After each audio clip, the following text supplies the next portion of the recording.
Another great edition, an exciting post-match analysis on the tactical board today. We have a lot of time. We'll delve into it here on Fiifi-Manfred. Of all the games that have gone on today, all across Europe, in the Spanish La Liga, in the Italian Serie A, in the English Premier League, Manchester City, Liverpool, were at their blistering best. We'll talk about all the various games. This is Fiifi-Manfred on YouTube. This is your best football tactical analysis show channel. I'm grateful consistently for you for choosing this channel. I'm grateful to have you here. It's the best of analysis. If you've not subscribed to the channel, I entreat you to pause the video, go back, and then subscribe to the channel. It's imperative that you subscribe to the channel. We want to hear from you, actually. We want to know what you have to say in the comment section. Tell us something. Let us hear from you. If there's anything you disagree with, we want to hear from you. It's a very liberal community that we want to hear from everybody. So yeah, this is Fiifi-Manfred on YouTube. There's a lot of post-match analysis, post-match analysis, and the preview of tomorrow's games. Mind you, in today's betting picks, we are almost there. It's just left to 2 games. DR Congo's game to play against South Africa. We gave that a double chance for DRC.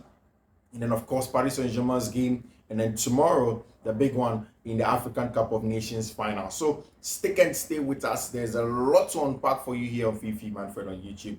If you're not subscribed to the channel again, go back, subscribe to the channel, turn on notification, because of course we want to hear from you. And then also, if you are new to the channel, thank you very much for joining us here on Fiifi-Manfred on YouTube. I want to start with the Madrid game before any other thing.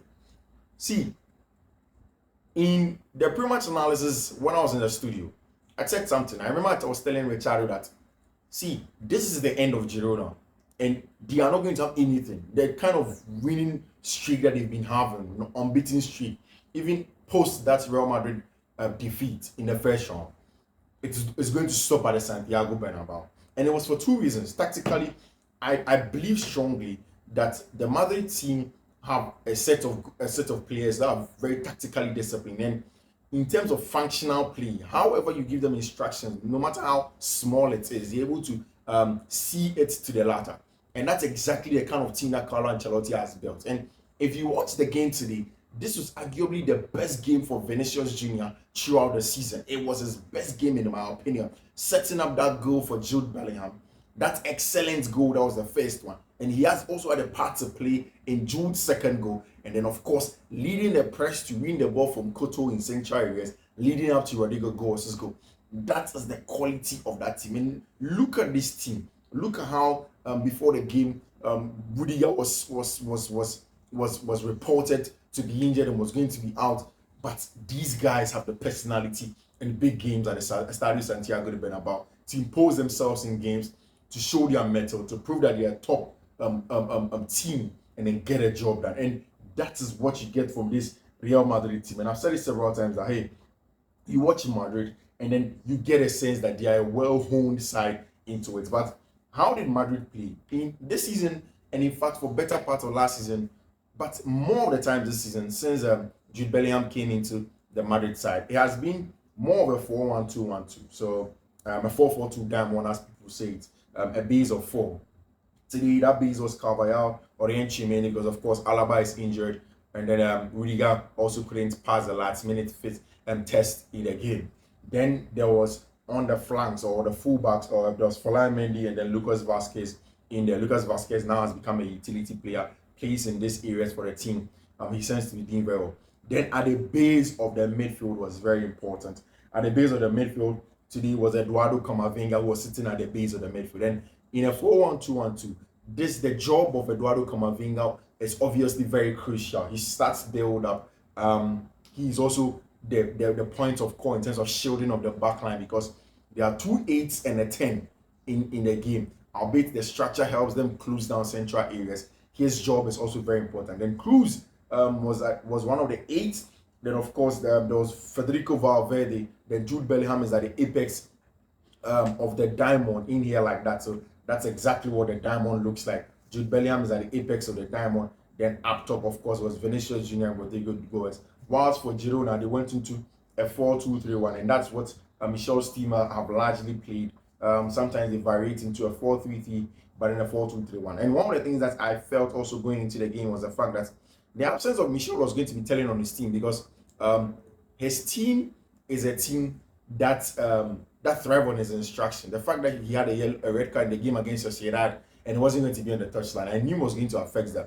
And of course, it did affect them. And that's the game. And if you look at the goal that Vinicius Jr. scored from wide area, and you know, in the 4-1-2-1-2, usually these two strikers or attackers tend to overload a specific space. Sometimes you have one of them playing as an arrowhead for one of them to run in behind. For Vinicius Jr., it was the attacking of the space in this side of the of the Girona defense that helped him cut in. And you know, when Vinicius Jr. cuts in, it's excellent. Also, one of the things I've seen differently in Madrid's 4-1-2-1-2 that was clear in Jude Bellingham's goal that he scored was the fact that for Jude Bellingham, he constantly comes from deep to attack the box. And it's simple. Anytime either of Vinicius Jr. or Rodrigo Goes receive the ball from wide area and Jude is in and around, I think about the zone 14, he runs in behind. He gets in behind, especially between the two center backs. And that's exactly how Vinicius Jr. set up his goal. Vinny picked up the ball from this zone and then he began to make the runs in behind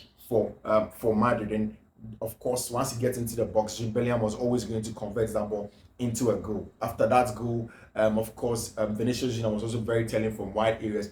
And it is from that 4-1-2-1-2, that solid formation for Madrid, that is giving them the ability to show their mettle in games, to show how much of a good team that they are in games. And you can see it. You can see it in everything that Madrid are doing. You can see it in everything that Madrid are doing, even when some important players are out of the team. It's a composure and it's a mix of experience and youthful exuberance in the team that's getting the job done for them. So Madrid are up there. They got a job done. 4-1-2-1-2. As it stands now, they open up the gap in the Spanish La Liga.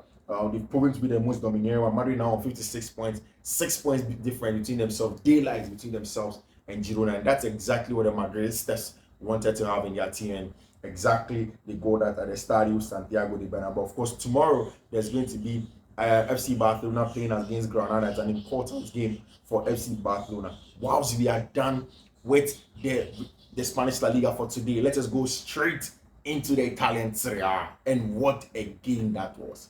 What a game that was. If you did not watch Roma versus Internazionale Milan, then you've missed out. Seriously. If you did not watch Roma versus Internazionale Milan, you've missed out. Already, there were the subplots. The subplot is the fact that, of course, Romelu Lukaku came from Inter. He decided not to return to the Nerazzurri. He decided to go to the Giallorossi, which is Roma and Rome. And when he went there, things haven't been as smooth as they were at Milan. And now Mourinho has been sacked. De Rossi has come in as manager. He wants to do something to show the people of Rome that he is worth everything, the rigs that they brought in there. But all of a sudden, things are not working well. And it's the main storyline is with Laro Martinez and then Thuram. These players. Remember in the summer when Laro Martinez openly said that they've been trying to reach out to Romelu Lukaku. He's not returning their calls. He's not speaking to them and all of those stuff. But all of a sudden, they brought in Thuram and he has been important. He has been blistering. But again, I think everything is in the automatisms of Simeone Inzaghi. Everything seems to be natural. Everything seems to come in normally for them. So I see they know their runs. Hakan Calhanoglu in central areas. Henrik Mkhitaryan in there. Nicolo Barella, Matthew Damian, who never really saw any game at all at Manchester United. Seems to be very important for Milan. And you look at players like that. Acerbi, who was a foot soldier of Inzaghi whilst he was at Lazio. Then of course Bastoni in there for the team, and it tells you that Inter are just a very good team. Mind you, when they scored the first goal at halftime, it was 2-1 in favor of Roma. They came back in the second half and they changed the game on its head by increasing intensity and every other thing. I'll walk you through the tactical analysis briefly, but that's just, and I just think that people talk about Manchester City possibly going to the Champions League final again. And it is same for Internazionale Milan. They can go to the Champions League final again. They are quality side. They are very, very good. Without the ball. Everything that Simeone Inzaghi's team does just sticks. And they are very, very good team. If they keep everything together, they learn the lessons from last season, I don't see that being far-fetched of Internazionale Milan. They are very, very, very good side. An excellent side, if I'm being very honest with you.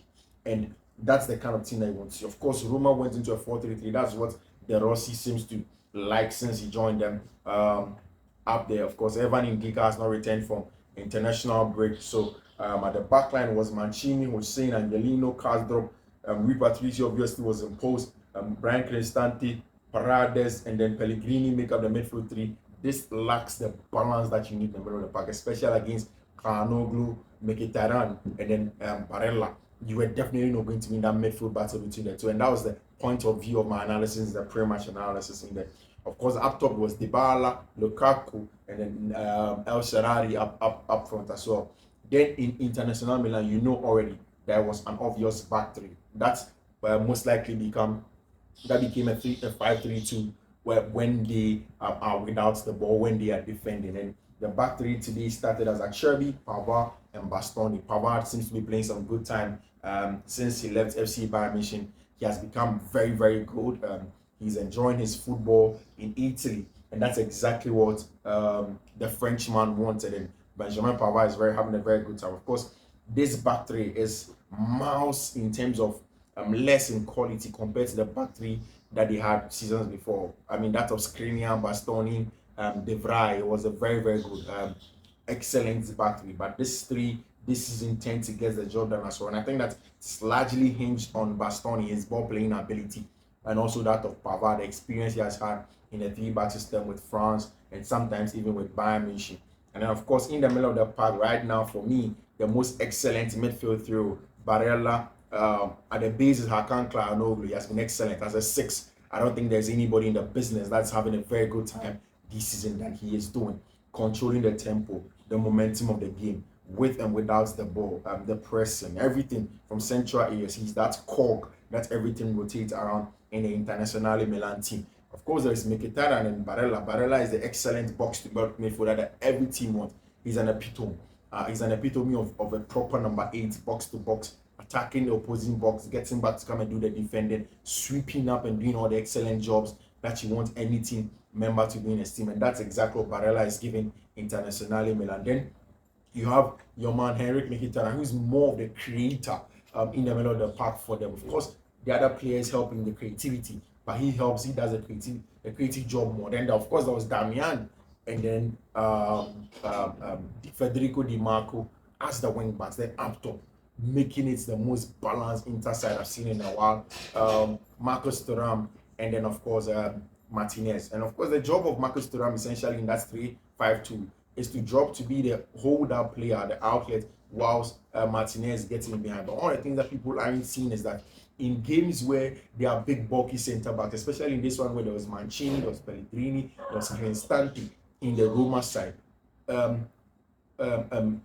Martinez will rather use his low center of gravity to be the outlet in these zones, just so Thuram will make the runs in behind. And that's exactly how he scored the 2 goals that he scored today. Of course, Xabi got the first goal, but he getting in behind in here. One of the things that you should realize also in a 3-5-2 against a team like that is the overlapping, is the overload, the wide overloads that you tend to see from out here.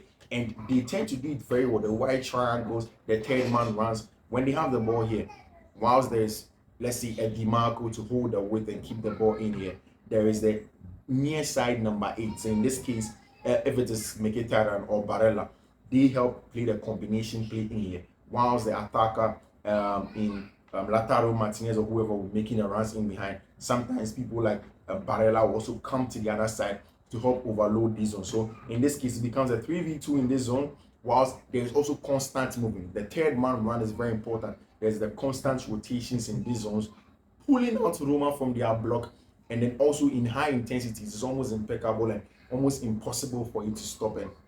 That's exactly how Inter got the job done. High intensity, the killer instincts in the box from Thuram. The second goal was an own goal from him, but the first one was excellent. That one came from the other side with Damian, and Damian got the ball from there. Like I said, there's a quick combination play from here. Damian played a very good combination pass with Barella. Then, of course, once the ball was released into space for Matthew Damian, then you saw Thuram making a run in behind, and that's exactly what you get from them. You overload it from wide area, albeit it's very intense, it is quick, and it's an automatism. It comes, it's at the finger of their teeth. They make the runs in behind, and then they go inside and kill you. So that's exactly what you get from this team in those zones, and they play some brilliant stuff for International Milan. They got the job done. Of course, the base of the midfield of the back three forms the rest defense, and that's an excellent rest defense for any team in terms of the counter attack, the counter, and everything that you want to do with them. So that's how Inter Milan got a job done. They are also on top of the Italian Serie A now with 60 points, 7 points of Juventus. Juventus have also played 23 games as it stands now. Juventus have also played 23 games as it stands now. And tomorrow they have a big game against Udine. It's a very, very important game for Juventus in there. Milan also have a game tomorrow. They are on 49 points in there. So that's it also in the Italian Serie A. Then we'll go into the German Bundesliga. Thomas Tuchel is in trouble. Thomas Tuchel is in trouble. Before I joined you, already I think Bayer Leverkusen were leading. Oh, it's actually full time and 3-0. Bayer Leverkusen were good.